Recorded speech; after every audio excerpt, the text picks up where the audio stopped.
We are at RARE Camp number 7 in Brussels. We're hosted by the European Policy Center and we talk about advocacy, about lobbying, talking about civic space, the importance of civic space and of guaranteeing that. And we are launching a policy brief on urging the European Commission to introduce an EU strategy on civic space.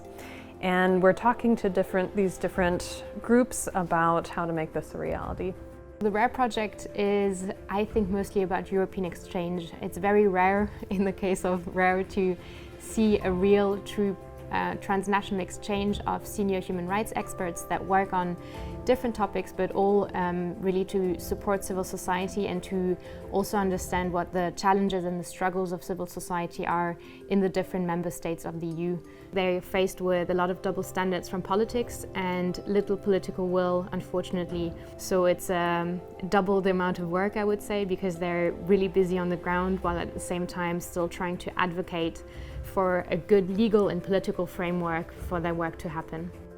We wanted to come to EU institutions to reinforce the idea that civic space really needs to be protected, that rule of law is at risk, and we know this because we feel it at home all over the European Union.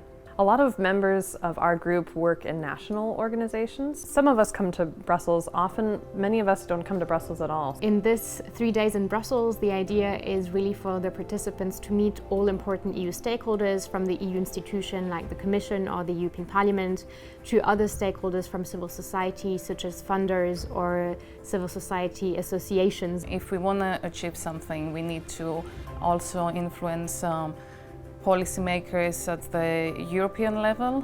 We need the support and we want them to also know what's happening on the ground. You know, we tend to think about Brussels as being these big institutions. Maybe it's a little bit us versus them, us civil society versus the institutions. Whereas we're on the same side, we're allies when it comes to defending the EU values.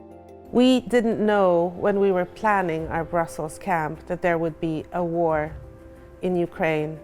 This aggression in Ukraine is also a threat to democracy, and we're also very concerned how will this war spill over to our European democracy. It's really important now to focus also on protecting democracy and human rights, rule of law here in the EU. One of the most concrete steps that the Commission, for instance, could take is to have a civil society strategy. We are nearing the end of this journey in RARE. Our group has formed, our idea has formed, we're doing things together. We've come to Brussels to advocate together. We will then, in the next camps, continue to look at how we can build strong organizations. I hope that it will continue. I think most of these projects, the biggest issue I see is that they stop in time, so I really hope that all the funders and those supporting this initiative will continue to support RARE. I really feel that together we're strong. This network is extremely valuable. We've got some of the best organizations all over Europe, but because we're so busy doing our own jobs, it's really important to get some time to reflect and help us really shape EU policy, hopefully for the coming years.